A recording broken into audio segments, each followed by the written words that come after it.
Hi guys, तो कैसे हो। बहुत सारे स्टूडेंट्स का मैसेज आ रहा था कि भैया मेरे को पढ़ने में मन नहीं लग रहा है, कंसिस्टेंसी मेंटेन नहीं रह रहा है। अगर पढ़ने बैठ रहे हैं, आज अगर 10 घंटा पढ़ लिए हैं तो कल वह 10 मिनट भी नहीं रह पाता, 1 घंटे तक क्या दूर की बात है। तो इन सब टॉपिक पर बात करने वाले हैं कि आपका स्टडी में कंसिस्टेंसी कैसे मेंटेन रहा, मैंने कैसे किया था, मैंने फर्स्ट अटेम्प्ट में कैसे नीट को क्रैक किया और मेरी क्या स्ट्रेटजी रही थी, कैसे मैं कंसिस्टेंसी को मेंटेन करता था। इन सब टॉपिक पर आज बात करने वाले हैं। यार, हर एक स्टूडेंट्स की ना ये प्रॉब्लम बनी बैठी है। आपके साथ भी ऐसा ही होता होगा कि बुक लेकर बैठते होंगे और 5 मिनट पढ़ने के बाद ही आपका कंसिस्टेंसी जो फ्लो होता होगा वो बहुत डिक्रीज हो जाता होगा। आपका एफिशिएंसी वो उस लेवल तक नहीं पहुंच पाता होगा जहां तक आप पहुंचाना चाहते हैं। ऐसा होता होगा कि आप बुक ने ओपन किए और आपके माइंड में बहुत सारे ऐसे थाउट्स आ गए, ऐसी ओवर थिंकिंग आ गई, जिसको आपने बुक बंद किया और उस विचार में आप थाउट्स में चले गए। ऐसा हर किसी के साथ ये आज के टाइम में प्रॉब्लम आ गया है। तो ये एक ऐसा प्रॉब्लम है जहाँ पर आपको खुद एनालिसिस करने की ज़रूरत है। इसमें आपको उस रीज़न पर काम करना है, उस वजह पर काम करना है जिसकी वजह से आपको कंसिस्टेंसी मेंटेन नहीं रह पा रहा है। आप जब भी देखते होंगे, आपको भूख लगती है तो खाना खाते हैं, आपको प्यास लगती है तो आप पानी पीते हैं। तो उस कंसिस्टेंसी को टूटने वाला जो वजह है ना, उसको आपको ढूंढना पड़ेगा। आप किस वजह से आप पढ़ाई में पूरी तरीके से ध्यान नहीं दे पा रहे हो। पहले नंबर पर आपका कंसिस्टेंसी तोड़ने वाला फैक्टर है वो है आपका स्मार्टफ़ोन। स्मार्टफ़ोन की वजह से ही आपका सबसे पहला जो होता है ब्रेक होता है कंसिस्टेंसी। स्टडी में मन नहीं लगता है, आप 5 से 10 मिनट पढ़ते हैं, फिर बुक को बंद कर देते हैं और फ़ोन पर चले जाते हैं। आपका सबसे बड़ा जो दुश्मन बन गया है आज के टाइम में वो है आपका मोबाइल फ़ोन। मोबाइल फ़ोन को कैसे दूर करना है आगे वीडियो में कंटिन्यू करने वाले हैं। दूसरे नंबर पर आता है आपका सेटिस्फैक्ट्री चीज़ें। उस सेटिस्फैक्ट्री चीज़ें जो आपको लग रहा है कि आप कर रहे हो उस सेटिस्फैक्ट्री चीज़ों को, लेकिन वो आपकी कहीं न कहीं आपके लिए हानिकारक बन जा रहा है। और वो सेटिस्फैक्ट्री चीज़ें, उसमें आपके फ्रेंड सर्कल हो सकते हैं, आपका कोई रिलेटिव्स हो सकता है, आपका कोई फैमिली मेम्बर्स हो सकता है, आपका कोई दोस्त जो कि बहुत करीब है, आपका कोई रिलेशनशिप हो सकता है। ठीक है, तो ये सेकेंड नंबर पर आता है जो आपको कंसिस्टेंसी मेंटेन नहीं करने देता है। तीसरे नंबर पर आता है आपका ओवर थिंकिंग। वो किसी भी वजह से हो सकता है, ओवर थिंकिंग की रीज़न कुछ भी हो सकती है। आपको उस पर काम करना है कि आपका कंसिस्टेंसी किस वजह से नहीं मेंटेन रह पा रहा है और वह कैसे आएगा। तो वह इन सब वजह को एनालिसिस करने से आएगा। तीसरा होता है कि आपको ना एक टारगेट नहीं पता रहता है। आपको अगर टारगेट कुछ कंप्लीट करना होता है ना, डेडलाइन अगर आपको मिल जाता है कि इस डेडलाइन तक आपको ये काम कर लेना है, तब आपका ब्रेन उसी अकॉर्डिंग काम करता है। तो कंसिस्टेंसी न बनने का एक यह भी रीज़न है कि आपका जो डेडलाइन है, आपका जो टारगेट है, वो ब्रेन को नहीं पता है। एक एग्जांपल के तौर पर देता हूँ, अगर मॉर्निंग में आपका 5 बजे ट्रेन रहता है तो आप रात में बोलते हो खुद को कि 5 बजे ट्रेन है तो मुझे 4 बजे जग कर तैयार होना है। और आप देखते होंगे कि उस 4 बजे से पहले 3 से 4 बार आपका नींद टूट चुका होता है और 4 बजने से पहले आप तैयार होकर चले जाते हैं स्टेशन पे। तो ब्रेन को पता होता है, ब्रेन को एक टारगेट दे देते हैं तो उसको पता रहता है कि किस टाइम में क्या करना है। तो कंसिस्टेंसी न मेंटेन होने का एक यह भी रीजन है कि ब्रेन को आप टारगेट नहीं। भगवान ने आपको एक गोल्डन अपॉर्चुनिटी दी है, आपको अच्छा रहन सहन दिया है, आपका अच्छा जिंदगी दिया है, आपको एक ऐसा जीवन दिया, लाइफ दिया है जो दूसरों से अलग है, बिल्कुल अलग है। और ये गोल्डन अपॉर्चुनिटी है। हाँ, ऐसे कई लोग हैं, ऐसे हजारों लाखों की संख्या में लोग हैं जो रोड साइड में रहते हैं, जिसको 2 वक्त का खाना नसीब नहीं होता, 2 वक्त का कपड़ा अच्छा से पहन नहीं सकता। उनकी भी ज़िंदगी और आपकी भी ज़िंदगी, दोनों में कोई फ़र्क नहीं रह जाता। अगर आप अपने टारगेट के प्रति लगाव नहीं रखते हो तो आप में और उसमें क्या फ़र्क रह जाएगा। तो इसको भी आपको ब्रेन में ध्यान रखना है कि इस गोल्डन अपॉर्चुनिटी को वेस्ट मत जाने दो। जो आपको गोल्डन अपॉर्चुनिटी मिला है, ऐसे कई लाखों हजारों स्टूडेंट हैं जो घर पर बैठे बैठे सोचते रहते हैं कि यहाँ पर हम चले जाते तो वहाँ से हमारा सिलेक्शन हो जाता, यहाँ से हम पढ़ लेते तो मेरा सिलेक्शन हो जाता। लेकिन आपके पास वो गोल्डन अपॉर्चुनिटी मिला है तो इस गोल्डन अपॉर्चुनिटी को आप वेस्ट मत जाने दो और इस गोल्डन अपॉर्चुनिटी को आप पहचानो और उस पर काम करने आता है कि इस वजह सबको ढूंढ कर जब आप पता कर लिए कि आपका सबसे बड़ा दुश्मन क्या है जिसकी वजह से आपका कंसिस्टेंसी मेंटेन नहीं रह पा रहा है, और आप उसको लिख कर एक पेज पर चिपका दिए कि इस वजह से मेरा कंसिस्टेंसी मेंटेन नहीं रह पा रहा है। उसी में से कुछ टॉपिक है जिसको मैं बता रहा हूँ और कुछ टॉपिक को आपको उस पर वर्क करना है।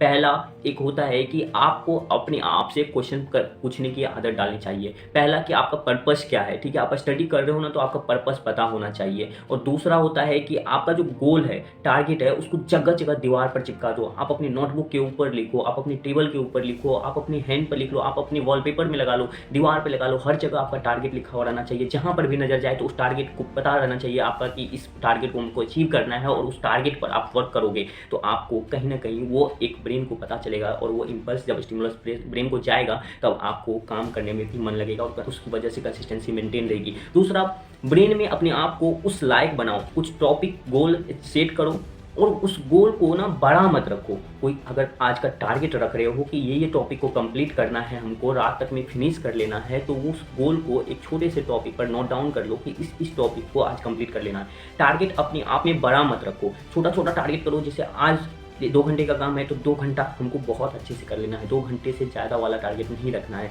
ऐसा नहीं करना है कि बायोलॉजी में 3-3 4 चैप्टर आप ले रहे हो, टारगेट बना रहे हो, लेकिन वह उसमें से 1-2 चैप्टर भी कंप्लीट नहीं हो रहा है, टॉपिक कंप्लीट नहीं हो रहा है, तो आपको फिर कंसिस्टेंसी पढ़ने में मन बिल्कुल भी नहीं लगेगा, ठीक है। और फिर आप कहीं ना कहीं ओवर थिंकिंग में चले जाओगे, रिग्रेट में चले जाओगे, और फिर आपको नींद भी नहीं आएगी। तो टारगेट बहुत बड़ा मत सेट करो, ठीक है। छोटा छोटा टारगेट लो, उसको कंप्लीट करो, फिर नए उसके धीरे धीरे बड़ा होगा। पहले ऐसा नहीं करना है कि आपका स्टडी टाइम की 12 घंटे का टारगेट बना लिए और 12 मिनट भी नहीं पढ़ रहे हो, तो वो जो शेड्यूल है ना, उसको भी थोड़ा सा टारगेटेबल बनाओ, जिसको आप अचीव कर सको, डेली टारगेट के तौर पर उसको कंप्लीट कर सको, ठीक है। तो टारगेट भी छोटा रखना है। दूसरा आता है कि आपका जो सेटिस्फैक्ट्री वाली चीज़ें हैं, उसको आपको एनालिसिस करना है कि क्या ये सेटिस्फैक्ट्री वाली चीज़ें मेरे लिए इंपॉर्टेंट रखता है, क्या अभी जो कर रहे हैं जिसमें हमें खुशी मिल रही है, तो क्या ये बाय फ्यूचर हमारे लिए हानिकारक हो सकता है। उन सब चीज़ों को आपको ढूंढना है, आपके अंदर से निकालना है और उस सेटिस्फैक्ट्री वाली चीज़ों को दूर करना है। ब्रेन को ना मजा वाला चीज़ करने में ज़्यादा मजा आता है। अगर फास्ट फूड बोलोगे नहीं खाना है, तो फिर आपका ध्यान फास्ट फूड पर ही जाएगा। आपको कोल्ड ड्रिंक पीने की मन होता है, तो आप मार्केट में जाते हो, दुकान पर जाते हो, कोल्ड ड्रिंक पीते हो। अगर उसी दुकान पर कोल्ड ड्रिंक नहीं प्रेजेंट है और वहाँ पर पानी की बोतल प्रेजेंट है, वाटर बोतल प्रेजेंट है, तो आप वाटर बोतल लेकर पानी प्यास बुझा सकते हो, और जब पानी प्यास बुझ जाएगा तो आपको कोल्ड ड्रिंक पीने का बिल्कुल भी मन नहीं करेगा। तो ब्रेन को यह आपको डिसाइड करना है कि उस जो आपका स्प्राइट है या ठंडा है, उसके ऊपर ज़्यादा ध्यान लगाना है, या आपको पानी से काम चला लेना है, तो उस पर भी आपको वर्क करना चाहिए। तो सेटिस्फैक्ट्री वाली चीज़ों को आपको कहीं ना कहीं खुद से दूर करना पड़ेगा। जो आपका काम टालने का आदत है ना, उसको दूर करो। काम करने का, जैसे आज का टॉपिक लिए हो तो उसको अभी कंप्लीट कर लो, आप उसको कल पर मत डालो, दूसरे टाइम के लिए मत डालो कि अभी यार फ़ोन चला लेते हैं, अभी इस दोस्त से बात कर लेते हैं, अभी मार्केट घुमाते हैं, अभी बाजार घुमाते हैं, और इस वजह से आपका काम टालने की आदत दिनों दिन बढ़ती जाती है, तीनों दिन बढ़ती जाती है, और कहीं ना कहीं वो बैकलॉग में, ओवरबर्डन में बदलता जाता है, और इस वजह से भी आपका कंसिस्टेंसी टूटता है। स्मार्ट खुद को बनाओ, क्योंकि स्मार्ट तो आईफोन भी है तुम्हारा। अगर नॉन लिविंग थिंग्स लिविंग को कंट्रोल करने लगता है, तो फिर नेचर कहीं ना कहीं डिसबैलेंस हो जाता है। आप समझ रहे हो नॉन लिविंग थिंग्स में क्या है। नॉन लिविंग थिंग्स में आपका सबसे बड़ा जो दुश्मन है आपका वो स्मार्टफोन है। तो स्मार्टफोन को कहीं ना कहीं आपको साइड करना है। स्मार्टफोन को मत बनाओ, खुद को स्मार्ट बनाओ, क्योंकि आपको बोलता है कि हर कोई स्मार्ट वर्क करो, लेकिन मेरा कहना है कि स्मार्ट वर्क के साथ आप हार्ड वर्क करो, हार्ड वर्क के साथ स्मार्ट वर्क करो, तभी आप सिलेक्शन ले पाओगे, आप अचीव कर पाओगे उस गोल को जिसको आपने टारगेट बनाया है। और मन में ना डिफिकल्टी वाला थाउट्स मतलब कि आप अगर इस एग्ज़ाम के लिए तैयारी कर रहे हो, नीट के लिए तैयारी कर रहे हो, जेई के लिए तैयारी कर रहे हो, बोर्ड के लिए तैयारी कर रहे हो, तो आपका सिलेक्शन पक्का है। और इसमें आप नेगेटिव वाली थाउट्स मतलब कि सीट बहुत कम है, स्टूडेंट्स बहुत ज़्यादा तैयारी कर रहा है, कंपटीशन बहुत ज़्यादा बढ़ रहा है, आपको बस एक सीट के लिए वर्क करना है और वो एक सीट के लिए आपको लड़ना है। ये म्यूजिकल चेयर वाली रेस है, अगर हर एक सेकेंड आप ध्यान भटकाते हो तो आपका एलिमिनेशन होने का चांसेस बहुत ज़्यादा बढ़ जाता है। लेकिन उस लास्ट तक जो उस म्यूजिकल चेयर में ध्यान अपना केंद्रित रखता है, एकाग्रचित रखता है, कंसंट्रेट होकर उस पर वर्क करता है, और उसका सिलेक्शन पक्का होता है। म्यूजिकल चेयर रेस है ये, और इस रेस में तुम एक खिलाड़ी हो और प्लेयर हो, तो तुमको लास्ट तक कहीं ना कहीं लगे रहना पड़ेगा, तभी आपका कहीं ना कहीं सिलेक्शन होने के 1000 बहाने हो सकते हैं, लेकिन एक ऐसा बहाना ढूंढो जिससे आप कर सकते हो। 1000 बहानों के बजाय एक बहाना ढूंढो, आप एक वजह ढूंढो, एक रीजन ढूंढो जिसकी वजह से आप कर सकते हो। और वो जब रीजन मिल जाएगा ना आपको, तो आपका पढ़ाई में भी कंसिस्टेंसी मेंटेन रह जाएगा, तो उस पर भी आपको काम करने की ज़रूरत है। आप जब टाइम टेबल बनाते हो, आप पढ़ने बैठते हो, तो पूरा लंबे टाइम के लिए मत बैठो। आप स्टडी पर बैठते हो तो 45 से 50 मिनट का टारगेट बनाओ कि बस इतना मिनट तक ही हमको टेबल स्टडी पर कुछ चेयर पर बैठना है, इतना घंटा तक ही हमको बैठकर पढ़ना है। उसके बाद कहीं ना कहीं आपको 10 से 15 मिनट की रेस्ट की ज़रूरत होती है। ब्रेन को भी थकावट होती है, वह भी थकता है, तो उसको भी थोड़ा सा रेस्ट देना है। लेकिन जब रिलैक्स करते हो, जब वो रिलैक्स का टाइम होता है, तो इतना ज़्यादा रिलैक्स नहीं कर देना है कि आपका ब्रेन ही पूरा पैसिव मोड में चला जाए, एक्टिव मोड में रहे ही ना। तो उस रिलैक्स का जो ब्रेक का टाइम होता है, उसको भी आपको अच्छे से ध्यान में रख कर यूज करना है, यूटिलाइज करना है। और फिर से जब ब्रेक खत्म हो जाता है, तो आपको फिर से वही फ्लो लाना है, वो स्टडी में पेस लाना है, जिससे आपका एफिशिएंसी पूरी तरीके से 100% हो। आपके अंदर वो पोटेंशियल है, आपके अंदर वो नॉलेज है, आपके अंदर वो स्ट्रेटजी है, आपके अंदर वो क्वालिटी है, जिससे आप अपने आप को बेहतर बना सकते हो। इसलिए निगेटिव लोगों से दूर रहो। निगेटिव वाले दोस्त जो भी हैं, आपको कहीं ना कहीं लग रहा होगा कि आपका फ्रेंड सर्कल मायने नहीं रखता, लेकिन फ्रेंड सर्कल सबसे ज़्यादा मायने रखता है, आपके स्टडी पर इफेक्ट पर देता है। और आपका कहीं ना कहीं स्टडी में जो कंसिस्टेंसी है मेंटेन नहीं रहता है, तो उसका एक वजह जो है आपका फ्रेंड सर्कल भी होता है। आप अगर एनालिसिस करें, तब आपको पता चलेगा कि आपका फ्रेंड्स कितना सही है आपके करियर के लिए, आपके लिए, आपके स्टडी के लिए कितना ज़्यादा इंपॉर्टेंट है या कितना ज़्यादा आपके लिए डिफेक्ट है, ठीक है। तो उस पर वर्क करें। खुद को बेवकूफ़ बनाते हो ना कि 5 मिनट के लिए फ़ोन लिए और 50 मिनट पूरे हो जाते हैं, वैसे ही अपनी ब्रेन को बेवकूफ़ बनाओ कि 5 मिनट, अभी 50 मिनट पढ़ लिए हो ना तो और 50 मिनट पढ़ना है। खुद को बेवकूफ़ बनाना बंद करो। और कहीं न कहीं ये आपके लिए नेगेटिव पॉइंट है कि आप खुद को बेवकूफ़ बनाते हो और फिर आपका कहीं न कहीं इसका रिज़ल्ट देखने को मिलता है। तो आप खुद को बेवकूफ़ बनाना बंद करो। और आपके अंदर वो पोटेंशियल है यार, लेकिन खुद को ना उन सब चीज़ों में आप लगा दिए हो जिसकी ज़रूरत आपको अभी नहीं है। लेकिन आप अपना ध्यान उन सब चीज़ों पे लगाते हो, आप अपने प्राइमरी वर्क को छोड़कर सेकेंडरी वाली चीज़ों को प्रायोरिटी दे दिए हो। इस वजह से भी आपका कहीं न कहीं मेंटेन टूट रहा है, आपका जो कंसिस्टेंसी है वो टूट रहा है। तो उस पर भी कहीं न कहीं आपको प्रायोरिटी वाली वर्क पर भी काम करने की ज़रूरत है।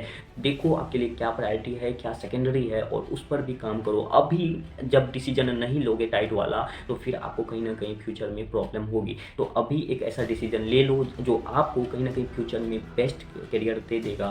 और आपको अभी के लिए वो डिसीजन गलत लग सकता है कि ये डिसीजन गलत है, लेकिन जब आप टाइम के साथ गुजर जाओगे, टाइम के साथ जब आगे बढ़ोगे, तब आपको पता चलेगा कि हाँ यार, वो डिसीजन मैंने सही लिया था और उस डिसीजन की वजह से मेरा सिलेक्शन हुआ है। ब्रेन को बताओ कि कल ही तुम्हारा एग्ज़ाम है। जब टारगेट आपको पता रहता है कि आज रजिस्ट्रेशन की लास्ट डेट है और किसी भी तरीके से रजिस्ट्रेशन करना है, तो ब्रेन को यह बताओ, बेवकूफ़ बनाओ ब्रेन को कि तुम्हारा एग्ज़ाम कल ही है। तुमको लास्ट टाइम में जैसे पढ़ते हो ना एग्ज़ाम से 1 सप्ताह पहले, वैसे अभी से ब्रेन को ट्रेन कर लो ताकि आपको ऐसा फील ना हो एग्ज़ाम टाइम में, बर्डन ना आए कि आपके पास बहुत ज़्यादा प्रेशर आ गया है। तो बेवकूफ़ बनाओ ब्रेन को और एग्ज़ाम के तरीके से तैयार करो अभी से खुद को। और उसी तरीके से जब करोगे एग्ज़ाम के तरीके से कि कल ही आपका एग्ज़ाम है, तो आज भी पढ़ने में आपको उसी तरीके से मन लगेगा जैसे कि एग्ज़ाम से 1 दिन पहले या 2 दिन पहले मन लगता है। तो ब्रेन को बेवकूफ़ बनाओ।